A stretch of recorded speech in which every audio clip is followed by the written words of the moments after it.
There is a fifth dimension. A dimension of sound.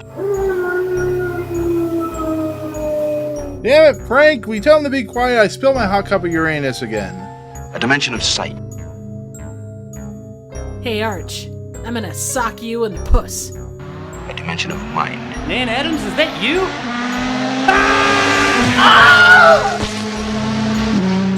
Next stop, the Twilight Zone.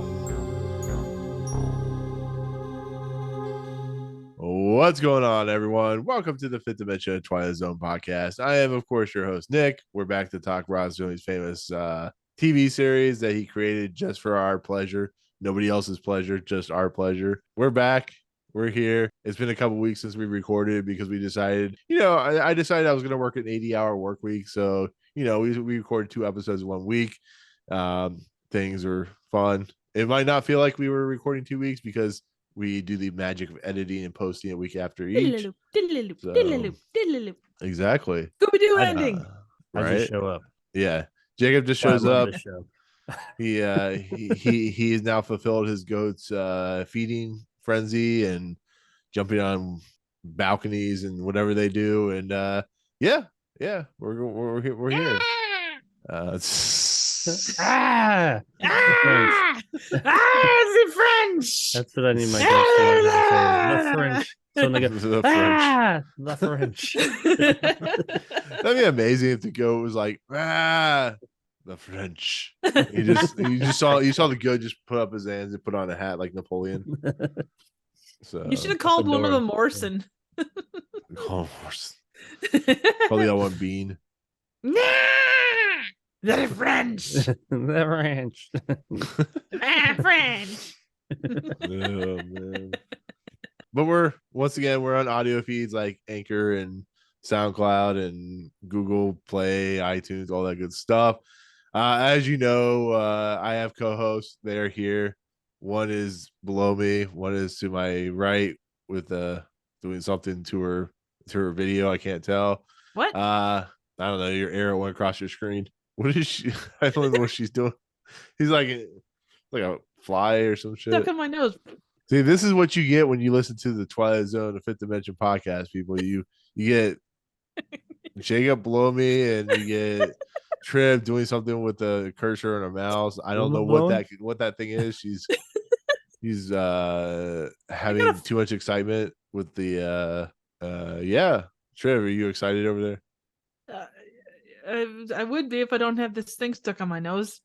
I can't get it. All you off. have to do is look in a Can you mirror help? and you'll see just how that works out. So no, I really don't. yeah. And actually, before I ask how you guys are doing, Triv, congratulations on your reconstructed theater that will be taken over very, very soon. I'd like to see a try. You never know. Yeah. May just happen one of these days. But congratulations. You finally have a more grandiose theater. And I still show just as stupid a movie. Very grand. I try. Grand is it? What is that horror saying? Grand Gior? What is it? Is that how you say it? The Am I what? saying it right? No, is it? What's See. that horror expression? It's like Grand Gior or Grandiose? Grandiose? no? I looked this up. Grandeur? Horror expression. Like delusions of grand- grandeur? It's like Grand Or just Gior. delusion. It's like a French expression, actually. I think. I can't do the hand, although that's Italian. I was gonna say there's horror express ending scene G major. Giallo? Maybe That's Giallo horror? Italian. That's Giallo horror. it's like Italian. Grand Gio. I don't know. Maybe I've had too much of this hard lemonade. Hang What on. happens when you don't drink, people? I don't know what I'm talking I'm about. interested to know how we got here. Well, you I see, don't we know. took I'm we took a trying left- I'm trying to pad out the episode because we only would be like 30 minutes. The rest is just us rambling on. But anyways, speaking of, how you guys doing? How the hell you guys been for the last couple of weeks? I know I talk to you on a regular basis, but the audience would like to know how you're doing. How are you doing? my theater is still in one piece. Is it Grand Giallo? It's magnifico. Often uses the term for graphic amoral horror entertainment. Graphic anal horror entertainment. Yes, amoral, not anal. Yeah, I Grand like graphic Guillot. anal You're right. That is what I'm. The Grand term Guillot for- theater of horror. And it A kickstart. term used for Elizabethan and Jacobean That's Jacob theater. There you go. See, I knew Wow. we figured this out in the 10 minutes Jacobian before we terms. actually start the episode. Exactly. Anal horror. Anal. Anal Damn, horror. ain't- damn, entertainment. ain't no horror. Oh God. I like where this is going. Right. See, if I drink another one of these Mike's harder lemonades, and we'll just be like, I'll be like crying and expressing my religious freedoms, and I'll be like, I'll just be off on a tangent. Whatever I post on Twitter, it'll be like 10 times worse if I have another one of these harder lemonades. Oh God. But I don't know. Anyways, with that said, you guys doing good? Everything good? Everything fine? Are we ready to talk a new episode of the Twilight Zone? Yeah. See. See. Let's There do we it, go. man. Let's do That it, was some man. good Let's segue. do it, man. Let's overthrow this podcast, man. they're gonna overthrow me. I'm gonna look in a mirror and just start like either trying to assassinate them or they're gonna assassinate me. I don't know which is gonna happen, but okay. I So do enjoy ass and ating Ass, you people. like ass to ass? Ass and ating. Oh yeah. Oh too. yeah, Oh, yeah. ass to ass. Yeah. Yeah. See, as Jacob alluded to in his oh, actually, we gotta congratulate Jacob. He finally posted his first video he's been talking about for 6 months. And it's Congratulations, awesome. Jacob. I did. It's very, And the very second good. one- Definitely The go second check it and out. third one are up too. You can't Woo! see them. Well, as of this, if you're watching this, the second one is available. Yeah, Third one's up there, but you can't see it yet. and they're very well produced, guys. Yeah, they're Definitely go excellent. watch it. They give you a lot of information about the Sega. Was it the Sega Dreamcast? The Dreamcast. Yeah, which I plan on doing something else after that. yeah. So speaking of games, we're definitely talking about games on this episode because they are playing games with each other. This, of course, is the 71st. I can't talk. The 71st episode, which is season 3, episode 6. Excuse me. No, I got a cough. He's like, touch your hand. And I spent like all day outside today, so my allergies are like crazy. Oh, yeah. insane. I think Like, that's the South. I'm trying right? as hard as I can not to be like. Well, see, the nice thing about the mic I have is I can put it on mute. So if I have to cough or sneeze, I can just go and turn the mute on so you guys can't hear me. But yeah, allergies down here right now are really bad. But anyways, we're talking about season 3, episode 6, called The Mirror, directed by Don Medford, written by Rod Sterling, production code 4819. Original air date October 20th, 1961. So about 19 years before I was born. If you want to know how old I am. Yes. Yes, I know I'm old. I'm getting old. You're This, of 84 course- years young. Right. This, of course, stars the well-known, well-respected Peter Falk. You might remember him from, of course, Princess Bride. William Kaluuya, right? Yeah, Columbo as well. Richard Carlin, Vladimir Sokolov in one of his last performances. Anthony Carboni, Rodolfo Hoyos Jr., who we'll learn, as Jacob alluded to before we start recording, may be the only Hispanic, actual Hispanic individual in the episode. Appropriate individual here. Yeah. Might be the most mean, appropriate. We don't know that. I mean, Yeah. Vladimir, he might be of Spanish descent. This is true. Actually, isn't Vladimir Sokolov? He's either the father of somebody who is well known, or he was a well known. He's the name sounds familiar, and I can't place He him. is a Russian actor of stage and screen. After studying theater in Moscow, he began his professional film career in Germany and France during the silent era before immigrating to the United States in 1930s. He appeared in over 100 films. Oh, okay. Yeah, I have to he's click well on known, it to see yeah. if he's like has any kids or anything, but that's the little- Yeah, it the doesn't short look end of like it. it. He was married to. I mean, Elizabeth 100 films ain't Alexandra. nothing to sneeze at by any stretch. Well, Right. not when Right. compared to like Eric Roberts is not, I guess. Well, Eric Roberts is kind of an anomaly. He shows up in like one voiceover and he gets top billing. right, He's like right. Cameron Mitchell. well, he gets top billing because the movie itself is like it's not even straight to VOD. It's just straight to your mailbox. or It something. literally just shows like you ever It's get straight those to ads. airwaves. You know what's gonna happen now? Now that we're talking about Eric Roberts, we're going to see ads on our internets for Eric Roberts movies. It's Oh, gonna you start mean popping like up. Bigfoot versus DB Cooper? That show up on when you're on the internet? Yeah. It's funny. Yeah, It's going off your search history though. Well, I can guarantee you that Nick has definitely been searching out Bigfoot versus DB Cooper. Yes. I watched like 5 minutes of that movie and I'm like, nope, I pass. It's a bunch of naked guys or a bunch of topless guys walking around like in their skivvies and getting shot and mauled by Bigfoot. You guys got interesting stuff that shows up in you guys' search things. And mine just constantly shows Asian ass porn. I don't know why that is, but it's just like Mine just shows like cups of Uranus. I don't know what's going on here, people. No, he just really enjoys pussy, so it's a lot of pussy. Yeah, there's a lot of Pussy cats videos for in my days. yeah, right, a lot of cats. Anyway, so The Mirror is an episode I know pretty well. I've seen this episode a ton. I think it's one of those January episodes. Anybody remember this episode at all? Jacob, Triv? yes. Yeah. Oh, you actually remember it? Should we should have I get that every time. no, it's just because it's so I shocking. remember 'cause most of you are like, fuck no, I don't remember this. Well, I don't remember. I didn't remember every detail of it, but I remember the Uh-huh. whole thing with the mirror and seeing the people like behind him and all that. And I was like, yeah, I remember this. But I didn't remember like the epic beards and Well, where how it could went. you? I mean, that's an easy thing to overlook because it can't stick in your mind because it is just too epic. I figured I would have remembered the ending because there's not much else to remember here. Well, But I did let not. me let's start this out. Do you guys think this should have been a 40-minute episode? You think this would have worked better if it had been more, I guess, like padded out? 'Cause I feel like there's just like a lot of good story here that doesn't play very well. I feel like there is, like with many episodes, there's the possibility Mhm. of a lot of good expansion to the story here, but there's also the possibility of just a whole bunch more padding. So it would have been just more. A lot more beard work. Yeah. I feel like they all, like with episodes like this, they see two paths, and one of the paths is like the path of least resistance, and the other path is one that requires a lot more understanding, which given a 24-minute episode, there's only so much you can do with that. So they are kind of forced, or I think that the idea is to definitely take the path of least resistance just because you only have that time to be able to do it. And it's better to tell a short story simply and well instead of trying to cram too much shit in. But it feels like they overdid it with this.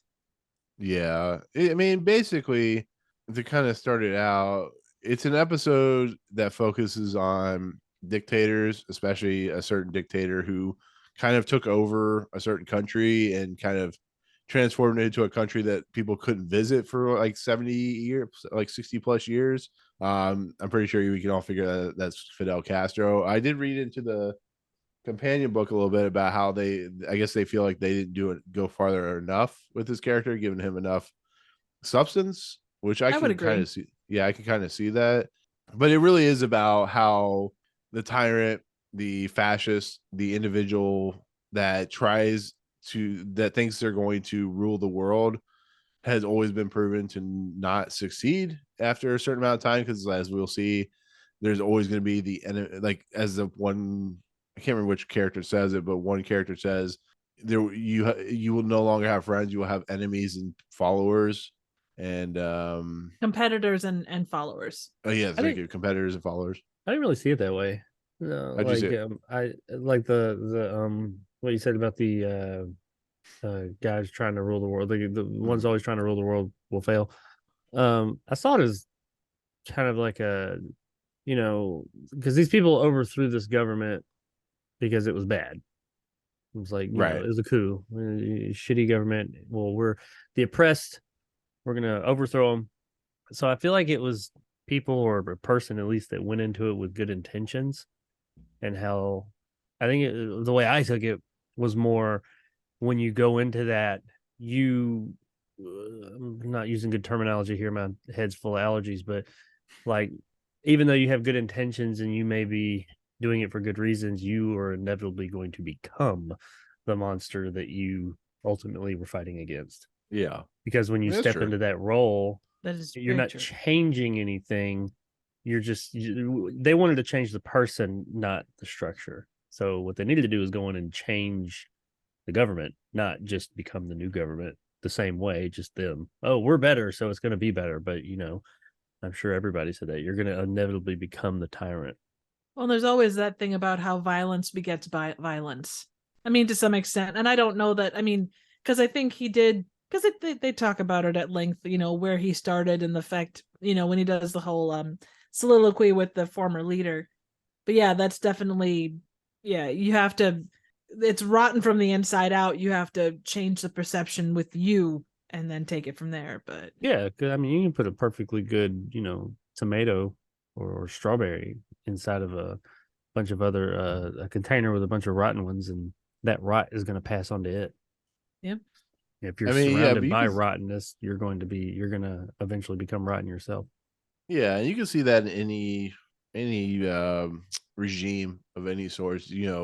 I hate to use this, not really an analogy, but I'm pretty sure Hitler wasn't always a dictatorial, scumbag guy, but he was, a really smart individual. And it's the same thing here. Like these people, I think Isn't he a through painter? What's that? Wasn't he a painter? yeah, He may have been. Forgive me. Hitler was a great pinner. He could do 2 rooms, 3 coats, 1 day. That's so wrong. That's so we shouldn't laugh, but it's so wrong. The producers, baby. But yeah, they made I a do not movie like the about it producers. with That's John a great Cusack, movie. if I remember correctly. Or like Which Hitler one? was Max. Is that what it's called? Yeah, Max. Yeah. Where he's like a paint. It's before he's Hitler, when he was just Adolf, and like I think he was like a painter, but he had some anger issues back then too. But anyway, we're getting sidetracked. I know what you're Well, saying. no, but I'm just saying, like in general, a lot of times these people. I mean, I don't know about Fidel Castro's like upbringing, which I know this is heavily inspired by Fidel Castro, but I mean, I'm guessing Fidel Castro didn't start out as like a maniac tyrant who wanted to rule a For sure. country. He was, brought Nobody's into a world. Yeah, and I think nobody's that's what. just evil, like movie evil, like evil for Yeah. evil's sake. Everybody has some. I mean, it may not be enough to redeem them, but I think everybody in the world has some type of redeeming qualities. Mhm. We don't like to say that and admit it, especially about the one we were talking about a minute ago, but all human beings have some type of humanity to them. Now, that doesn't necessarily mean that given the things that they have done in their lives, it's enough to redeem them. In many cases, it's not. But if you watch the movie, I know you've seen the clips of it, Downfall. Oh yeah, when they like spoof all like what he's saying. They've Yeah. spoofed the shit out of that one scene where he takes his glasses off. He's like doing that whole thing, or whatever. And it depends on whatever they do the subtitles. But yeah, that movie, it doesn't sympathize with Hitler because that's who it's about, but it does humanize in some ways, but not in like this movie's terrible for humanizing him, because it still shows him as a fucking monster. And he's a fucking Yeah. terrible person. That's all it is. But it does go. It's a difficult movie to watch because it shows you this person's terrible, but you know what? Everybody has their moments. Everybody has something about them that is not just pure evil all the time. I mean, I say everybody. You got people like Jeffrey Dahmer and stuff like that. So I don't know how much you can find good about them, but yeah, it's an interesting movie. I know we're getting sidetracked, but Wouldn't Well, you I say? mean, no, I was gonna say, you know how Hitler became evil, right? Well, he was in his crib, and this merc with a mouse Oh, showed good up, lord! Here we and go. he tried to kill him, and Hitler just never forgot about that. Anyways, I what were you was- saying, Drew? I was gonna say, we were talking earlier about, I mean, how people have, good and bad sides and all that stuff. I feel like with things like this, and it kind of comes out like it's those little paranoid things that you'd have like with a normal person, but then you take them into that role, and all of those paranoias and all of those things get expanded upon. They get magnified. So like the tiny fears that he might have had, like, that kind of paranoia of someone coming after him when he was just a normal guy, it gets expounded upon when he becomes this leader. he's got a Well, gun in his hand. Yeah. Right. Well, Like that's he what doesn't trust the guys that are closest to him. Yeah, well, that's the great thing about how, and I talked about this. I haven't talked about this for a while, but how Rod Serling in the Twilight Zone uses mirrors to show the true nature of an individual, because you're looking at yourself, and Were there mirrors in this one? What's Yeah, that? exactly. Yeah. But don't No, the you mirror think mirror is it's just like more- a it's more- self-reflection. It's not But an don't- actual I mirror. was- but no, don't you think it's more of a case of his thoughts, like his paranoia, more than his Well, friends? that's what I was gonna say. Like the things That's a that good I question. think the great thing about what this episode does well, and we'll talk. I mean, we can kind of talk about, but General DeCruz explains like this mirror was given to me by some old woman or whatever, and I looked in the mirror and I saw my assassins, and basically it's leaning into once you ascend to this role, you start seeing the people change and you start believing that they are against you. It's like you said, that paranoia situation. So the mirror is it's not really an entity or anything. It's just, it's not Oculus or anything. It's not the movie Oculus or anything like that, but it's just it's a way for him to show that Karen Gillan's not dying in it or anything like that, but spoiler alert. But yeah, that's what the mirror is used for. It's just used for look at person and kind of how they see themselves as things move along. So And it didn't start until the former leader brought it up. Like he was 100%, quote cool until the former leader brought it up, and then that's all he could think about. That's going to be a big discussion of this episode. Is the mirror supernatural and is it supernatural, or is it all kind of in his head? Has he been psyched out? A good question. Did Well- the general or dictator who he overthrew ultimately win by just throwing doubt into his mind? But well, I mean, we forgot something again, by the way. Oh no, we're getting there. Don't worry. Okay. I was actually getting to I mean when I went into this podcast, when I started it out, I had good intentions, and Triv came into the mix, and eventually Jacob came in the mix. I started looking into And the then mirror me. of the camera, and now I'm like now I'm worried that they're gonna come and kill me, and I'm gonna have Yep, to like end absolutely. this podcast. Yeah. Once I Um, can afford a flight down there. Right. One other kind of fun thing about, well, not fun, interesting thing about this was 6 months prior to this episode was the Bay of Mhm. Pigs, which was the attempted Oh, removal okay. of Castro. So Yeah. That's Probably. that went well for everyone. oof. Yeah, sure. Yeah. Like the Valkyrie, Operation Valkyrie, that went well for everyone. So Hey, you know what? We're all still here. That's the most important thing. Are we, We are. Triv? Are I we hope we so. actually here, Triv? Well, Are we that's a sure good this is not question. someone's mind? I'm still mean- under the impression that this is what's that Saint Elsewhere TV show that we're all in a snow Oh globe? god, the kid with the snow Yeah, globe. we're in some. Anyways, with that said, the mirror. The mirror is a Twilight Zone episode. Jacob. So we're okay. First of all, we're introduced to Roberto Clemente and his generals. I don't want to say their names because it's a lot of generals. There's like 4 or 5 of them, and they've as Jacob alluded to, they've insinuated anyways, there's a coup. The Cruz, who's played by Vladimir Sokolov, is basically dethroned from his dictatorship or whatever, and A dick. yeah, his So it's dictator. it's a dictator. That's right. It's a penis potato. On a ship. I'm trying to think. Oh, Day Cruz comes out after the opening narration, but anyways, that's the setup. So Jacob, we'll go to, as you alluded to, that I'm pretty sure I would have forgotten unless you said something, but let's do that nice 6-paragraph opening narration. Yeah. This is the face of Ramos Clemente. This is the face of Ramos Clemente. A year ago, a beardless, nameless worker of the dirt who plotted behind a mule, furrowing someone else's land. And he looked up at a hot Central American sun, and he pledged the impossible. He made a vow that he would lead an avenging army against the tyranny that put the ache in his back and the anguish in his eyes. And now, 1 year later, the dream of the impossible has become a fact. In just a moment, we will look deep into this mirror and see the aftermath of a rebellion in the Twilight Zone. Ooh. So nice wordplay.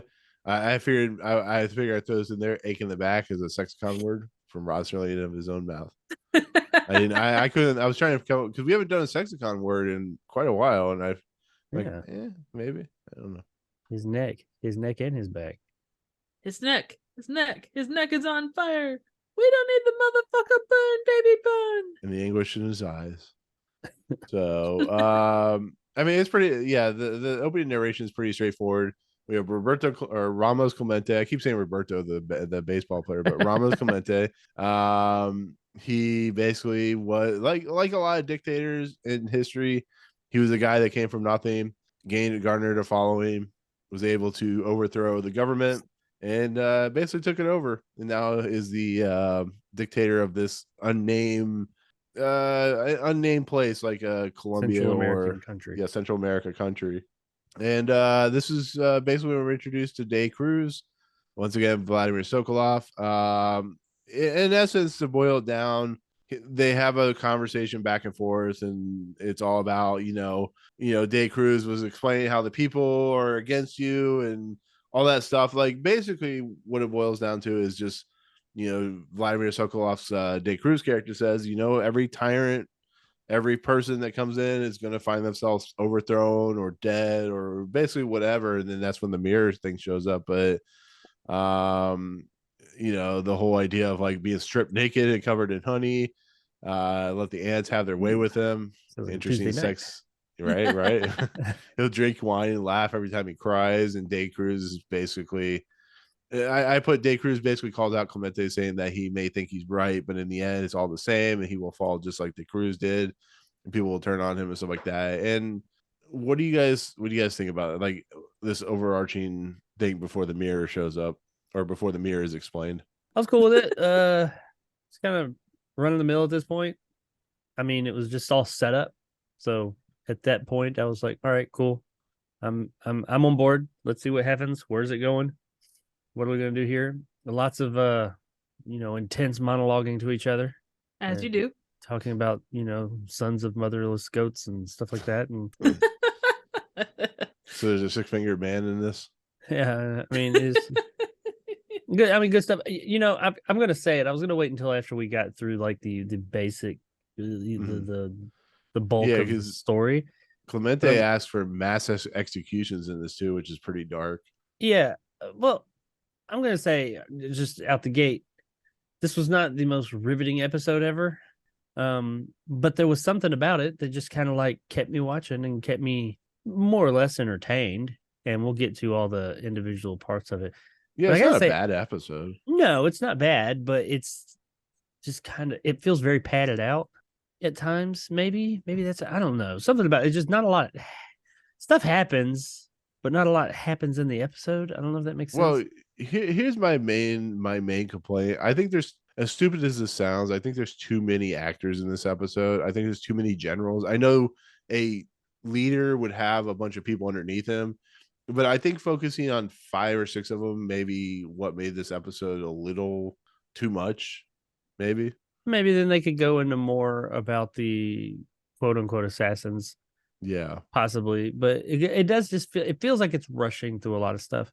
But I will say, I think what really kept me entertained the most, and we're definitely going to talk about part of it, but was the performances, especially Peter Falk. Oh yeah. Yeah, the absurdity of some of the makeup they're wearing also, but just really like it's a little absurd how some of these people, the characters that they're playing. Peter Falk is, I don't know where he's from. He's from fucking like New Jersey or something. I don't know, but yeah, like he's from the Bronx. Yeah. And he's playing Fidel Castro more or less. And I mean, I guess that's what actor. I'm not saying that you have to be like, because that's a big thing nowadays. People are like, if you're gonna play this, you have to be this kind of thing.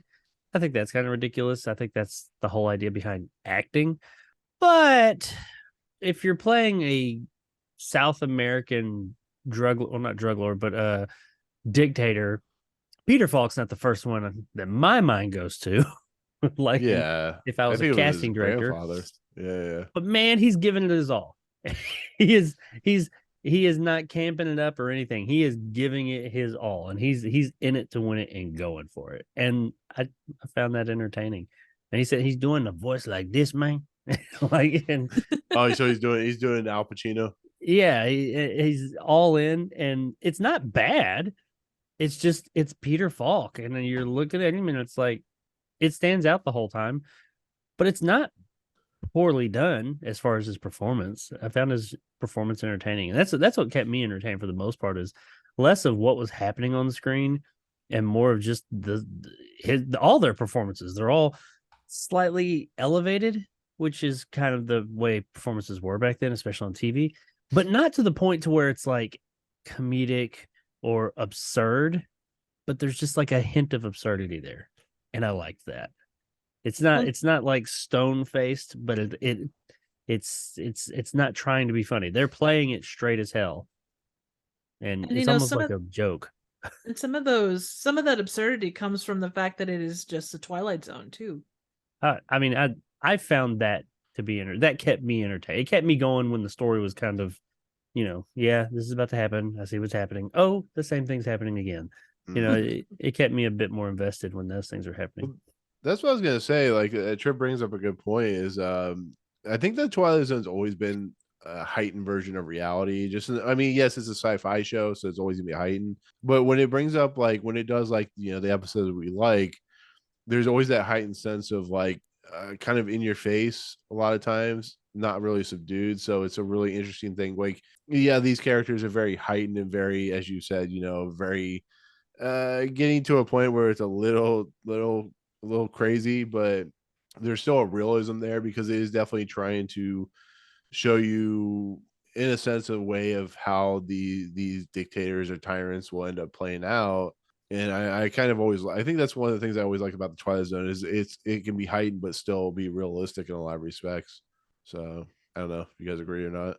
Yeah, I think it. I mean, and like anything, it comes down to the story and how well the story Mhm. itself is told. Because we've seen variations both to the good and to the bad. I think for myself with this first bit, I appreciate, and you can see kind of how the camaraderie falls apart as time goes on. But like Jake said, it's weird because it's padded, but there's also things that, given enough time, like you Mhm. don't. I never felt the camaraderie between him and his generals, and I know that it's You're told, okay. not shown. Exactly. It's head bitch in charge and his minions. Well, I think actually you said something there. Well, going off what I said about padding, and I was kind of like, was it padding? I don't know. It wasn't. Everything that comes up in the episode, I think this goes to what Nick was saying. There's a lot that they crammed in here. I don't think it was all necessarily necessary. So since they kind of just throw some things out there and it's just kind of not glazed over, but just kind of not fully formed, it comes across as padding. Even though, I mean, I look at it, I'm like, well, that would be interesting to explore that a little bit more. But since they don't, and it just comes off as kind of second thought, then it comes off as padding, or it seems like padding, because you're like, well, if you didn't do anything with that, why is it there? Well, that's what I was like. For instance, when De Cruz brings up the mirror and the old lady and stuff like that, it's not very long after the mirror is brought up that he sees like the first what he thinks is the assassin, and that's like what you were talking about, how it moves so quickly. Because and like it would say an hour-long episode, there'd be a little bit of time before, as we see the first general, whatever his name is, he sees with the gun in the mirror, and then he just automatically throws him out, like Franklin in the lottery episode or whatever. And it's just like, The window was a little taller. was that? This window at least gave the illusion of being taller. Well, that's what I was gonna say. Like, every time we see an episode where a guy falls out a window in this series, it's just you automatically go back to the Franklin episode. But no, but like for instance, like I said, when De Cruz is taken off and to the whatever, his death or whatever, and then the mirror is brought into effect, it's like all of a sudden his first general is killed right before the act break, which is like 6 minutes into the episode or something like that.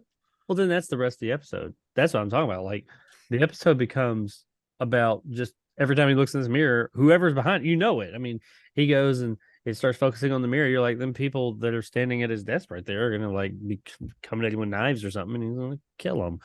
And that's all the only thing of substance in the episode until the end. So all the other things he starts talking about, they could be interesting and they could add to the story, but they don't develop them. So it's kind of like it doesn't feel relevant. Right.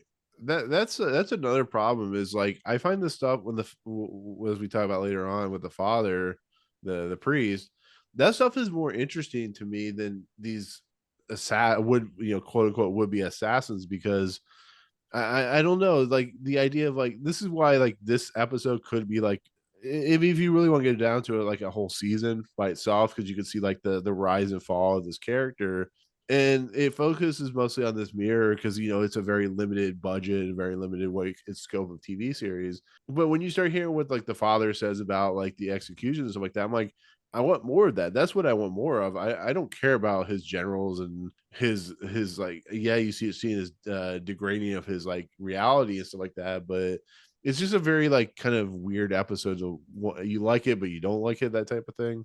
Well, there's Yeah. something about that father I would have changed. Not that I'm a writer, but I think it would have made it better, because the way I took this episode was that I don't see anything supernatural in it. I see it as all just kind of a mind fuck. So he's seeing everyone as his enemy, just like the generals or the dictator said.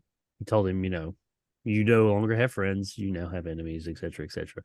Everybody's an enemy. And so he's seeing that. It was planted in his head, so now he's seeing that. I don't really necessarily think these people are going to, and they might. And hell, the one guy even said, I mean, if I think I'm stronger than you, I will. I'll try and take you out, but he's like a Sith. But That's what I was gonna say. So I think that all of this is going on in his head. Yeah. I think it would have been neat if everyone he saw, like while he's talking to the father, because he seems to have a bit of respect for the father, because clergymen had a lot of respect back then.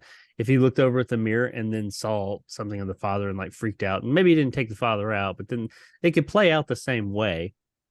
But I think it would have been interesting to see him see more than just his generals, just everybody. It would illustrate that, which I think they were going for the vibe that he just sees everybody's a threat now and everybody's going to take him out. And that's what's creating a dictator. Right. And I think it would have been neat if he looked over and saw the father like pulling out a knife or a gun or something like that. That would have solidified that whole thing about he's seeing just everybody's his enemy in his head. See, and I could almost see, and I guess I made the point a little bit before, and I don't know where you guys are at with this, but I never felt that connection to anybody that he was with. No. Like if you would have brought someone in, even if, like you said, if it was the father, or if it was like, I don't know, like his wife or someone that you knew that he absolutely like, oh, I can't believe all the stuff that I'm seeing, honey. I'm going out of my mind. And then he turns around to look at the mirror and he sees her with like pull a dagger or whatever. Yep. I mean, none of the people were memorable. I mean, even that guy threw out the window. I didn't even remember him being in the episode until he threw him out the window. Like, who the hell is this guy? It's just one of his people. Well, that's why like I didn't even bother writing down the generals' names, because they're only in the scenes for like a couple of minutes before they're thrown out a window, or as we learn later on, two of them are executed as treasoners. And that's just this episode's main problem is, as you said, is Peter Falk and maybe the last guy who he thinks is going to poison him. I like the last guy he takes out, which I think is Garcia, or. But I mean, he even wasn't. He didn't stand out until that. But I did like him. Well, you're right. Yeah, he was just like, You know how you tell no, them I'm apart? not going to do it, but I will if I think you're weaker. You know how you tell them apart? It's by the fake beard length. Is that right? Yeah. The beard's longer as the episode goes along. So yeah, well, the guy with the longest beard is the one that he respects the most because he can't grow his beard that long. Gotcha. Keep that beard. Keep your. We figured it out. Yeah, see, now I have no respect. You and Jacob will have to battle to the death to see who's got, who's more, beard. See, I've already. I mean, I live in Florida, so I mean, we're trying to take out Mickey. Jacob has goats, so I mean. I'm already scared. Mickey versus goats. Florida man. I feel like whatever happens, the news article concerning this battle will start with Florida man. If that's where your news article starts, you're fucked. Right. Out the gate. Better than Midwest chick. Hey, you have corn in the beat That's people right. with corn. Right. Yeah, the Field of Dreams. Anyways, so I mean, what do you guys think about these like killings like that? I mean, one's like two of them are off screen. Doesn't he just throw the other guy out the window? Like he throws two guys out the window or some shit like that. And one guy goes out the window, one guy is shot against the mirror. Oh, yeah. That's right. He just like how 60s like people are shot in the 60s. It's like he's like, oh, my back, I got a shot with a fake gun. But He turns into Tobey Maguire. My back, my back. I just like how there out in the Clemente is getting upset because there's like one person out in the whole crowd just screaming. It's like they didn't have enough money for the audience crowd noise. So they just have one guy in the background just screaming just as the crowd. Like I said, the executions and stuff like that, they're fine. If they were in a longer series, They're fine. Yeah, in episodes. It's just like people. yeah. I just wanted more because when the father comes in and he starts, as we move through this episode, the father comes in and he's like telling him about the mass executions and blah blah blah blah blah. It's just like I want to know, like I said earlier, I want to know more about that. I think that's more interesting about what this guy has been doing has caused him to basically be exactly like his, predecessor or whatever. Honestly, they don't even really spend a lot of time at the cruise, so you don't really know if he was a truly bad person or not. It's like you just kind of assume he was, I guess. Yeah, I think we're led to believe that he is just your Is he? typical South American Cuban dictator, and probably not that great of a person, or at least not done some great things. Right. Power corrupted, basically. Yeah, it's I don't know. It's weird. Like I really want to know you guys' take on the end. Well, there's something about it I didn't realize, and I'm wondering if you guys did. Right. I mean, like, this is another episode where there's not a huge amount. It basically is guy gets thrown out a window. Clemente becomes more suspicious of his people. He looks in the mirror. His mirror is like the magic mirror from fucking, was it Snow White or some shit? Yep. Yeah, Shrek. Yeah, the one from Shrek. You mean it's a game show host? Holy shit. Yeah. Yeah. You see the Let's play Who's Your Assassin? After we play Who's Your Daddy? He makes a call. Maury Povich. You are not the father. Not the father. You are not the assassin. Yeah, that would have been great. You are not the assassin. Oh. And then he's like, you get a knife. Told you, you bitch. Get a knife. You get a knife. And you get a rope. But like, he makes a call to at first he's like, hello, tap, tap, tap, tap. Hello, tap, tap, tap. Is this thing on? That type of thing. Bueller. He's like, McFly, Hello. you home? Hello. Is anybody there? He becomes this like small old Jewish man. Hello. He goes from being Cuban to, I can see Peter Falk doing that. Just one more thing, sir. Hello. Ma, oi. What's going on here? Oh, my blood pressure's high. This phone's really heavy. Oh, I'm feeling faint. I think I need to go lay down for a while, guys. Are you trying to kill me? You're all trying to kill me. I'm so verklempt. Here's a topic to discuss amongst yourselves. He becomes Woody Allen. Oh, man. Also, you see him with the big thing of cocaine. He just goes, shit. It's everywhere. That's why everybody's insane. They like wanting to kill each other. But he doesn't. He lasts, and then Sylvester Stallone and Jason Statham show up in a plane to overthrow him. I think we've come up with a really good modern adaptation that would last at least 40 minutes. Right. But they get there because they're contacted by a woman who sees them on a movie screen, and she calls them to come and take care of El Guapo. Speaking of that, I guess maybe I feel like a bit of a dummy afterwards, but like I didn't realize that was Peter Falk at first. You can kind of tell in his eyes. Like the one thing I've always said is it doesn't matter how much makeup you put on a person, you can always tell who it is by their eyes. I knew it. I knew he was in this episode prior to watching it, so I could sit here and be like, "You didn't know it was Peter Falk."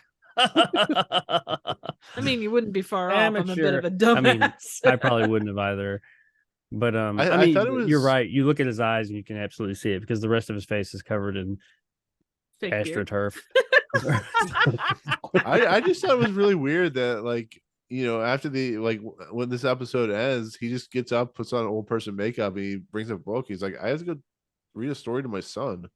And it's like, he's like, you're like, why are you leaving? I don't know. As you wish. It's it's just Gotta so go weird. read a story to my grandson. Well, first he's got to go put on a trench coat with a giant cigar and one more thing, ma'am. I know. Why is Clemente solving mysteries now? Why is he solving murders? He's solving the murders of the the assassin government. murder. I know I it's killed this guy, but I gotta solve the mystery of his death. Right. Because He's clearly like, the big pushing him twist out is a he did giant it. window 2 feet above the ground would not have killed him. Actually, there's a movie or a TV show I Disintegrator. watched where wasn't it Heavy Rain? Did you play Heavy Rain, Jacob? Yeah. Where one of the main I didn't Yeah, finish right. it, but I played it. well, one of the main characters is investigating the origami killer or whatever it is. He ends up being the killer. Spoiler alert. Yeah. I knew that. It's I so haven't played weird. that part, but I knew that. Like, Yeah. hey, you're because I played those parts where you're like investigating the crime of this murder or whatever origami killer. And while I haven't seen it, I know that he ends up being the killer. I'm like, how's that work? Yeah. I don't know. That's Well, look at Whatever. Memento. Oh, well, that's more cleverly done than like the killer. You're playing the killer as the video game as a killer. Like, it makes no sense. I love Memento. I gotta watch Memento again. Anyways, where were we? Oh yeah, Columbo. As You Wish. But yeah, at this point, like I said, after the two are killed, and then his last general is trying to is talking to him, and we get the most information that this episode even tries to give us when it comes to, you have your followers, and what was the other word, Trip, that I forgot about? I forgot to say your followers and confidants or something like that. Oh, your followers and competitors. Yes, There's and competitors that's what. and there's followers. Which are you, Hefe? What? Follower, Guapo. What is a plethora? Says you have a plethora of followers. It's your mom. Hefe, do you know what a plethora is? El Guapo. Yeah. Anyway, Anyway, we really went off the rails there. That's been this whole episode, you guys. Damn one day the We Twilight Zone will three be. amigos. Huh? it. But the thing is, if we do the Three Amigos song, we have to like hold on the for like 10 minutes. I'm pretty sure I have that song saved on my computer. That's Nice. funny. I feel fairly confident it is somewhere on my computer. Well, while you try to find it, we'll continue here. So anyways, the people are no longer interested in Clemente. They feel because of the mass executions that are going. He's like, you get an execution, and you get an execution, and you get an execution. It's just like nonstop execution. He's like, I'm gonna do it until they wise up or whatever. He's just gotten like full on tilt paranoid. And the father is like, let me find out what I wrote. After his last general is shot in the back by Buford Tannen for a matter of $80, he like falls up against the mirror, and because he like is being accused of like poison. He's gonna poison Clemente and stuff like that. But Father Todd, who asked Clemente to stop the executions, Clemente is constantly frightened. Why does he have so many enemies? It's a story of tyrants who have one real enemy and don't realize it. Basically, the Father Thomas, the priest, is basically saying you're your own worst enemy. You're going to destroy yourself. That's basically what he ends up saying in no southern terms, I guess you could say. But Jacob, you said you had something. You had an issue with the Father Thomas. Was it No, because of what- I just thought it would have been neat if he had looked in the mirror and seen that the father was. Oh, okay. That would have illustrated that he thinks he sees everybody as a threat. He is totally alone. He thinks everyone is his enemy. But no, I have an issue, not an issue. There was just something about how this plays out that I didn't realize. And I was wondering if you guys picked up on it. So, yeah. Well, yeah. So the priest leaves. Clemente looks in the mirror. He throws the gun at the mirror, and somehow the gun goes like like I don't know what the time frame is, but the priest hears the gun go off, and he's on the floor like Walter Jameson, except he hasn't turned into dust. It's an interesting comparison there. Well, I mean, he's eventually dust, dude, that type of thing. True. But and then of course the father says the last assassin. He says, and they never learn. They never seem to learn. Basically, the last assassin is just him. like the Clemente. You are He's your always own greatest enemy. right. Your enemy is your brother or some shit. I don't know what that term is. The enemy of my Enemy. enemy is my friend. Yes, there you go. So he's his own friend and enemy, and Your His frenemy. paranoia was his undoing. exactly. He was a red shirt, basically. Yeah. So basically, the ending really doesn't. It's not really a surprise. You know, it's going to end like with him killing himself. It's just it really. There's no real twist to there. It's just a straightforward story of a tyrant who, traveled, leaped through time, and tried to put right what once went wrong, but really was doing wrong. I don't know. The man So- was on a highway to hell. Did you- Okay, so when I saw this, the way I took it was he looks in the mirror and he's like, the French, and he like he throws the gun at it because that's what's in his hand. It breaks the mirror, and then a few seconds later, we hear the gunshot, and I took it that he shot himself. He was just like, just shit got too real, and he had become the monster, and he realized it after seeing himself in the mirror, so he shot himself. And I was like, oh well, that's bold for 1961 suicide. It didn't really show it, so I guess okay, that works. But did you guys did you think that he shot himself? No, I think the mirror was the T-1000 and formed into a gun. It No, is. honestly, maybe the gun went off when he threw it at the mirror by accident. That is what it is. Yeah, it could be a possibility. I was Really? reading it because I didn't really second guess that. I was just like, okay, he shot himself, whatever, kind of anticlimactic or whatever. But no, it says the priest standing outside Clemente's office hears breaking glass and then a gunshot. He rushes into Clemente's office and finds Clemente's lifeless body sprawled on the floor, killed by his own gun when it hit the floor and discharged. Really? Yeah. So the irony of the mirror basically killing him. Yeah. That Dude. mirror was the. So that's why he said the last assassin they never learned. So the mirror is literally Oculus, the Oculus mirror. Oh my Yeah. god.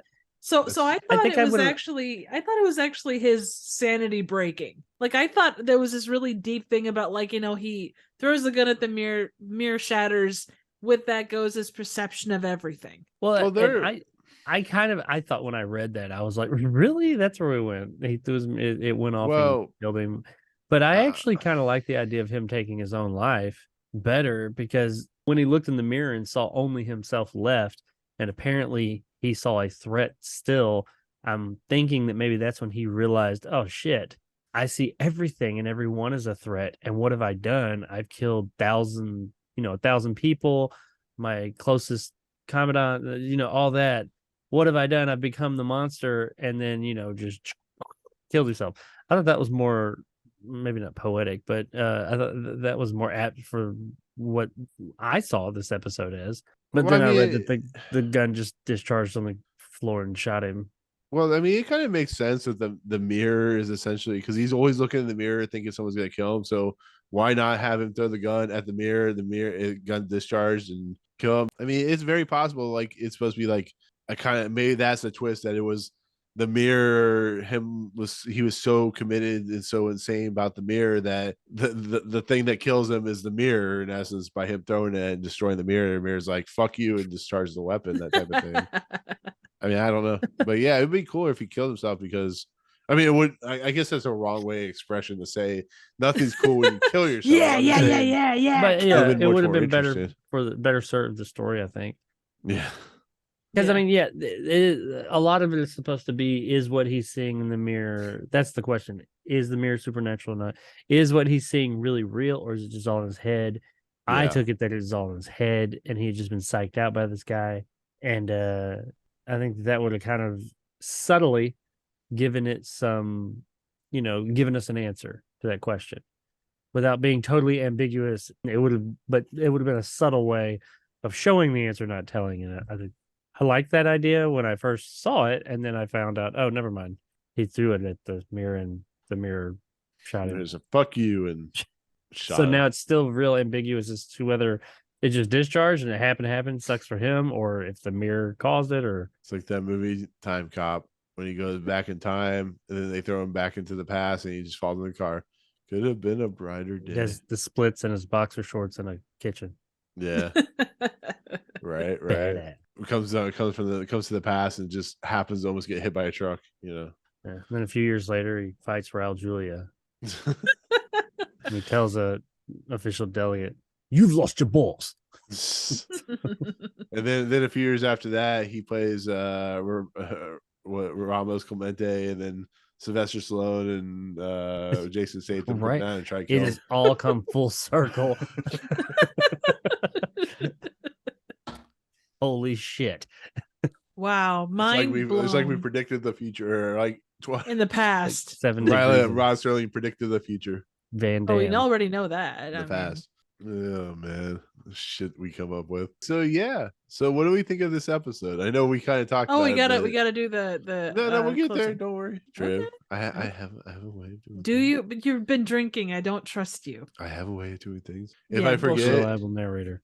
I Yeah, am the no unreliable doubt. narrator. Holy shit! As we've learned from this from my hosting duties, I am definitely unreliable. Josh, I will No, fly no, down no, there honestly, and like- I will take your mother to dinner, and I will not call her the next day. Anyway, Anyway, so, yeah. so overall, what do we think about this? Fronts, the French. The mirror. But what do we think about this episode overall? It's kind of Miss concluded. Theater. Oh, yeah. I mean it. I think it moved along at a good pace. Definitely dialogue heavy. Shut up. Want me to talk? Ah, Freaking talk. The pace. Exactly. ah, Oh shut no, up. I shut your face. It moves at a decent pace. I mean, I think like everything I've got to say, we've already kind of discussed. It moved along decently. There were things that it could have done better, but given the time and place, I think they probably took the route that they felt was going to get the most across in the shortest amount of time. But that was to its detriment in some ways. And really awesomely terrible fake beards and mustaches and I'm gonna shave all my hair once again. I'm gonna shave all my beard. Just put on a fake beard. I think you should. Neil Breen style, bitches. Right. Yeah, me too. I'm gonna do that for reasons. And you both have baby faces, so that'll be hilarious. Jacob. Yeah. Okay, I'm conflicted on this episode because I see a lot wrong with it. It's such a weird fucking episode. It's like Not a there's lot of stuff to happens, love, but a lot there's- happens. Yeah. Yeah. Well, It's like okay, I think it does People go too. die, but then they don't die. I don't know. They throw a lot of things in there. They say a lot of things, and a lot of those things you're like, okay, tell me more. I want to know more. That could be cool, but they never say anything about it. So it just comes across as just kind of like, okay, that was totally pointless. And the things that actually matter is not. It's the okay. Mirror overthrew a government. Mirror tells you who's going to kill you. 3 different instances that play out pretty much the same way of your people trying to kill you. It's very run of the mill in that nature, because as it's going on from the get-go, it's going to happen to every one of his people, and it does. And then the father shows up and he recognizes, I took it as he recognizes, oh shit, I've become the monster, throws gun, goes off and kills him. Wish he had killed himself. I like what it was. I like that aspect of it, how it was trying to say, the road to good intention, or the Road to hell is paved with good intentions. Yeah. And how, he went in there to say, I'm going to make a difference. And he just ultimately became the same monster he was trying to get rid of. And that's happened so many times through our history. So I like that. I like how I took it as there was nothing supernatural about it. It was just the other dictator more or less psyched him out. And maybe it was because he had been psyched out. Oh, there's a magic mirror and it'll tell you who's going to assassinate you. But now you see everyone, or it'll tell you who's your enemy. But he sees everyone as his enemy. So, I think they could have been fleshed out a little bit better in some other creative ways. But overall, I like the message of the episode. And I don't know what it is, because when I look at it and I think back at it, I'm like, it really wasn't that riveting. I mean, it could borderline on boring, but they kept it just peppy enough. Like, even though he threw a guy out a window, he executes these 2, and then he shoots the one guy. It was different enough when it happened. I knew it was going to happen every time. I knew it was coming, but they kept it interesting enough when he did that to keep where I didn't get bored. And Peter Falk just doing his thing, giving it 100%, kind of a ridiculous role for him. I think that really sold it for me a lot of times. Seeing him walk around for 24 minutes being like, hey, man, I'm the dictator here. I'm the big dick here, not you. And he became Jamaican. But I that was entertaining. Consistency. And the fake beards that were, but they were high quality fake beards. They Yeah. were clearly fucking fake. And like if they were like hanging off his face like Neil Breen and stuff, it would have been funny, but it wouldn't have been as impactful. What I like about it was actually high quality. These were like some legit beard, but they were clearly fake. So I like that. It's like the equivalent of playing, straight comedy. If you play it goofy, it's not as funny as when you play it straight. It's pretty much what they Right. did here. They put the money into it. He's playing it real straight, and he's got this. It's not comedy, but you know what I mean. That made it even funnier or more entertaining, I'll say. So I mean, I was on board with it for the most part. I got a couple of issues with the way it ended. I've already gone over those. I think it kind of shot itself in the foot. I see what you ending did that there. way. But overall, I'd say it's mid-tier to lower mid-tier, mid-tier. Middle of the middle of the middle. Yeah, the back of the middle, in the middle. I'll use this saying: you live long enough to see yourself become the hero, or you die the villain. Or something. You die. You either You die. You the either hero. die. You either Die the hero or live long enough to see yourself become the No, villain. yeah, you Yeah, which you're- is die that's young apt. and That's apt yeah. for here. So, honestly, I'm with Jake. I'm like, I like parts of this episode, but I feel it just needed more time. I was It's a never weird thing to bored. say. Well, no, it's not that you're not bored. It's just like when you break it down in a critical eye, it's like, ugh. Yeah. I'm not even It's like sure when you make that a pizza from DiGiorno's and you make a pizza from, the dollar store. It's like they're both okay on surface, but it's like when you get down to the nuts and bolts, it's like Both pizza. ugh. Yeah, exactly. Yeah, it's still pizza, See, but And I'm not sure that it's a thing about not having enough time. I think it was misuse of the time that they had. Yeah, less generals and more time. yeah. Because if they didn't throw in all that extra shit, I wouldn't say they need more time. I say they need more time because I wanted to flesh out these superfluous stuff that they just threw out there. And they that seemed interesting. Tell me about these 1,000 people you're going to kill. Why are you killing 1,000 people? All I can see is Starship Troopers.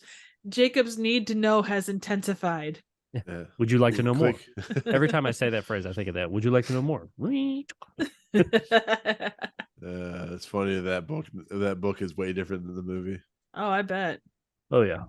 Do not like- tangent. Do not tangent. It's not a satire. Oh, geez. I was just about to say that the book is not satirical at all. Yeah. Anyways, so Come to the that's- Twilight Zone or come to the Fifth Dimension podcast for all your random facts. Rico, Yes. you know what to do. Come to your random Denise Richards facts about how she speaks and talks and She's such a bitch. in how that she movie. came at Christmas. She's like- Spatula City trifling for all asshole. your spatula needs. All right. Anyway. Shit, I Here's miss some of the those- closing those narration. comedies. Oh yeah. I was thinking of Leslie Nielsen. How could you not? Ramos Clemente. Let me say that differently. Ramos Clemente. Probably shouldn't have done that. A would-be god in dungarees strangled by an illusion. That will-o'-the-wisps mirage that dangles from the sky in front of the eyes of all ambitious men, all tyrants, and any resemblance to tyrants living or dead is hardly coincidental, whether it be here or in the Twilight Zone. My inflection on that was all off because I have not read that before. So yeah, I was reading it Ambitious like for the there were periods disclaimer. and places that there weren't. It's all right. It wouldn't be the Fifth Dimension without Jacob and his interpretations of the closing narration. So Yay. I yeah. gotta read those in advance. No, I implore you not to read them in advance because that makes it for much better radio. So or podcast. That's what I say. Anyways, so that is our semi non going off subject take of the mirror, the 6th episode of season Not 3 at of the all. Twilight Zone. Yeah, Yeah, exactly. If you we cut were all all on the- board. We were straightforward. We never Yeah. veered off in different directions. This episode's 25 minutes long. Yeah, exactly. Yeah. What do we do? There was Yeah, no that padding mirror- either. There was no stopping at Willoughby. There was no falling out of windows. There was nothing. Just straightforward and Franklin. Yeah, Franklin was involved too. So with that said, let's do the last segment of this podcast, which of course is Twilight Zone rankings, the greatest ranking list ever. Rankings. We're linking it along. We're ranking along. Let's do it, Count Rankula. Count Rankula. One. Oh god, 70. we're gonna be here all I'm gonna night. go through everyone. Okay, this one today is at number 35. One. Ooh. I'm gonna get a cup of coffee. You guys let me know when you're getting close. We gotta do some Nick Cage's voice.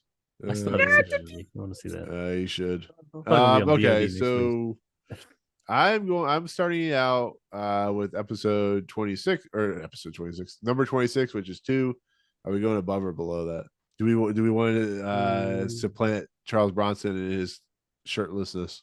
I'll tell Do we you want where to I make Triv want it. unhappy because we supplanted his shirtlessness? You're the one that enjoyed his shirtlessness more than I did. I don't know. I think you're Definitely, making things up again. Definitely like Yeah. A Most Unusual Cameron more. Agreed. Long Distance Call. That's the That's one where that the I kid did died. not like that. I can't take that into consideration because I wanted that lower. That episode was so fucking messy in my opinion. So I'm gonna skip that one. World of Difference. Which one is World that? of Difference was that the Oh yeah, World Difference was the where the actor and the guy that yeah. played him switched places. By the way, I forgot to bring this up earlier, Jacob. And you had mentioned this about how suicide is never really used in the Twilight Zone or really used at the time. I wanted to remind you of a certain episode that. But you ain't got to remind me because I went back and watched you guys' episode of that and commented on it. And now I know who's to blame. Triv didn't I thought it was understand Nick. why I said that. I told Triv, What? I said, "Hey, look, somebody commented on our Perchance to Dream episode." And Triv's like, "No, I didn't say." I said, "Look, Jacob, they're commenting on video," and she's like, "Oh, is that Wicked World?" I'm like, "Triv, did I review Wicked World?" Well, you could have gone and looked. I didn't know. When you said it's all Triv's fault, clearly, I assumed that you were talking about the reason my theater got exploded was because it was my fault. No. Because you guys It's blame me your for fault. everything. That this piece of shit episode Oh, is piss as off. high as it is. 'Cause Oh, chill. I was proud of Nick. He was like, this one really didn't do it for me. And I wanted to be lower, but you talked him into putting it higher. You know what? Piss off. Just go fuck off or something. Watch that. I was yelling at the screen. This was the time when Jacob's just like, I was so fresh behind the ears. I didn't know what a podcast was. I'm going like to conspire with Dan. Blow up your new theater. I'd like to see it try.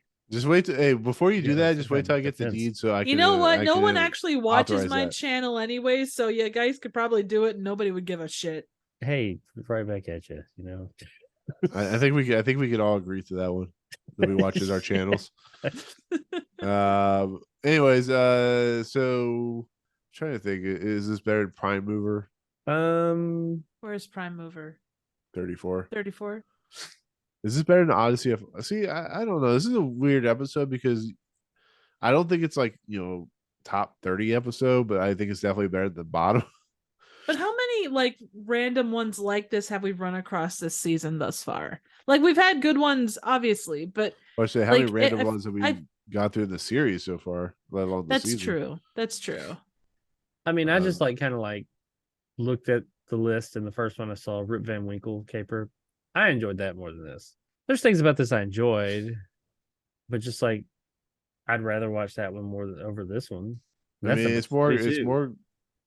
more fleshed out than Third from the Sun. Third from the Sun had the banger ending. Yeah, but this did not have a banger ending. I mean, if There we're was a talking, Well, bang. it had a banger ending. Just it went bang. It had a bang ending. It I mean, if we're talking about weird mirror episodes, putting it between Third from the Sun and Nervous Man in a $4 room is about right, because Nervous Man is all about weird mirror stuff. Yeah, but I like Nervous Man. 'Cause at least Nervous Man in a $4 room at least number was is that? comprehensible. 46. Oh, I was looking right at it. Yeah, but that means we're saying the chaser is better than this. And That's I true. got a bone to pick with the chaser, but they're from the sun. I think you and Tales from the Crypt have a bone to pick with the Chaser. That's what she But said. I mean, I don't know. I'm just saying, like, I would put this below Nervous Man, Excuse me. but like, and while I like Third from the Escape Sun Club. is all its ending, it went out on a high. No matter Which is what, good. you go out on a high. It's always better than not going out on a high.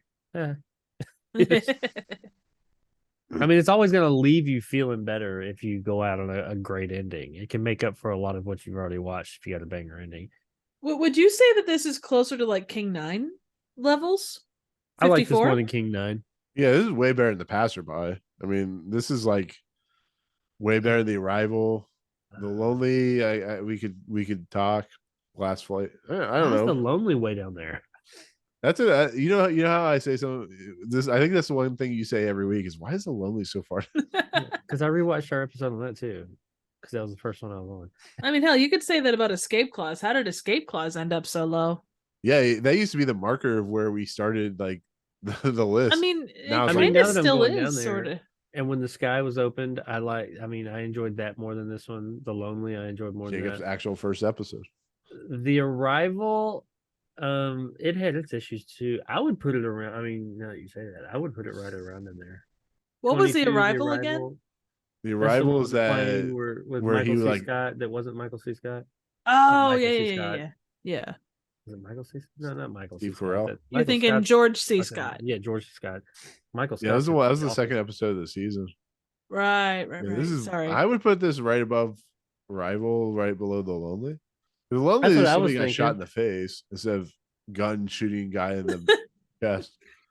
I mean, I really am thinking that because then when I go down, like 22, The Passerby, King 9, Big Tall Wish, Shot an Arrow, those all kind of left me with that same. I didn't hate the episodes, but there was just something about them, different things in each one that just kind of the whole thing, or like should have been. I wish it had been done differently, or Yeah. just didn't live up to. It wasn't up to snuff, and that's kind of where this one is. It's like, hey, I appreciate what they're trying to do here, but it didn't quite hit the mark. That's fair to me. I think that's all right. So you want to do that above The Arrival, right below The Lonely? I think that's fair. The fitted one. All right, I'll do it. One. Ha ha ha. Oh God, wake me up and we're to there. Ha. Wake me up before we go. Ha. Re. Ha. He's gonna keep I'll going. do it. Shit. I Yeah, can do I think that works. So yeah, so there we go. With that said, new I had to double check where it was at. New number 51. Shit, I gotta repeat that. Jacob's disappeared. But yeah, I think that'll work. So yeah, so new number 51 will be what episode are we talking about? Oh, The Mirror. New number 51 is The Mirror. El Mirror. Yeah, Hail Mirror.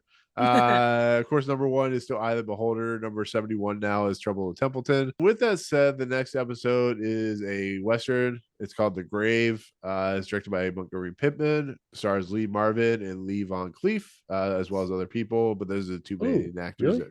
James Lee Best Van is in Cleef? this. Yeah, Lee Von Cleef. Oh shit. Yep. Nice. So it should be a very very macho manly episode. We hopefully, as long as things don't break down and world implodes, we should have a guest on for that episode, a new guest that we haven't on before, so we'll look forward to that. But Don't wanna someone very spoil- knowledgeable, it seems like. Yeah, Oh, yeah, shit. definitely. So we might have replacement on our hands for one of us, so I don't know, we'll see. Well, I'm Anyway, probably the this best was one to done. replace. So, Yeah, Trip's gonna take over as host. I'm gonna be replaced. oh bullshit.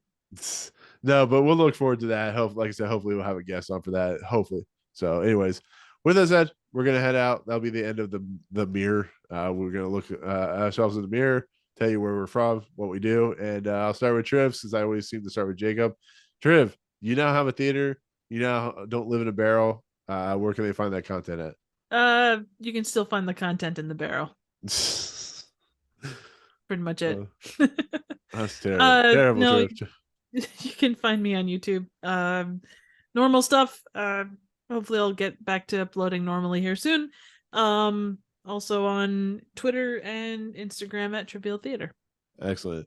Jacob, now that the thing you promised for 6 months is now readily available, where can they find that? Part of it. Part of it. Yes, part of it. Part one, at least. Till actually part two as well. Part 2 by this point, yeah.